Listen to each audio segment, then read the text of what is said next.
ছোট্ট একটি গ্রামে পিকু ও সাকু দুই ভাই বসবাস করে। পিকু ভদ্র এবং বাবা মার বাধ্য ছেলে, আর সাকু পুরোটাই উল্টো। তাই তার বাবা তার মাকে বলল, শোনো পিকুর মা, তোমার পিকু তো অনেক ভালো, কিন্তু সাকু তো কোনো কথাই শুনছে না, ও কাজে কোনো মন দিচ্ছে না।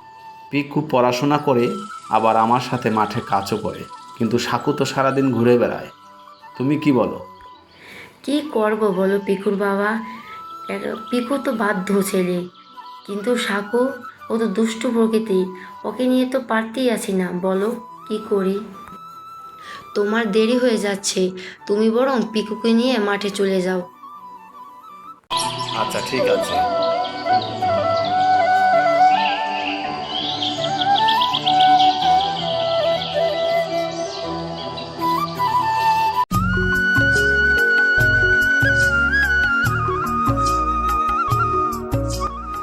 ঘুরতে নাকি জানি না, কে বলেছে ভাই? এই যে দেখো, ঘুরে ঘুরে কত জায়গায় যাই, আহা কত জায়গায় যাই। পিকু, তুই বলদি রয়ে গেলি। আমি সারাদিন ঘুরে বেড়াই, বন্ধুদের সাথে খেলা করি, অনেক মজা করি, আর তুই শুধু কাজই করস।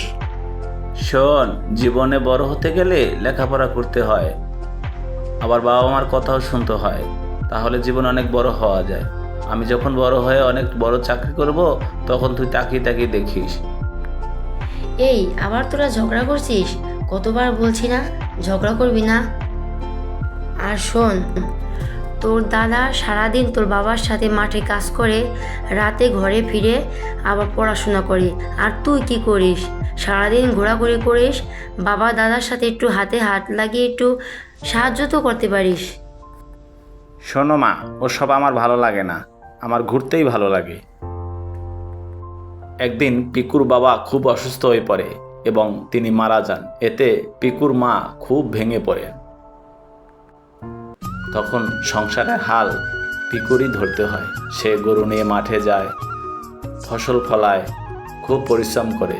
দিন রাত পরিশ্রম করার পরে তাদের সংসারের চাকা ঘোরে।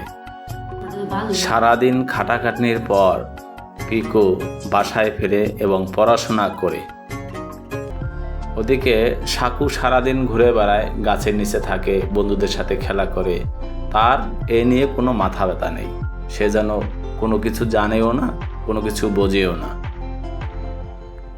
আর সে ভাবে, পিকুটা কত বলদ, শুধু কাজ করে আর কাজ করে। 20 বছর পর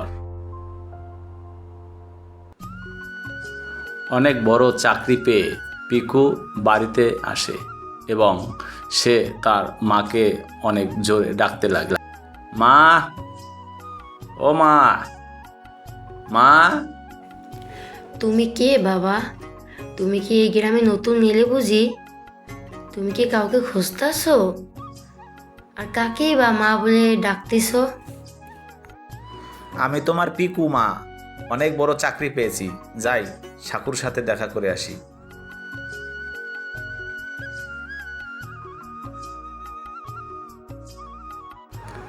সাকু, কেমন আছিস ভাই? আমি অনেক বড় চাকরি পেয়েছি। তুই পিকু, তুই এত বড় চাকরি পেয়েছিস? আরে, তোর মতো যদি আমি লেখাপড়া করতাম, তাহলে আমিও বড় চাকরি পেতাম রে।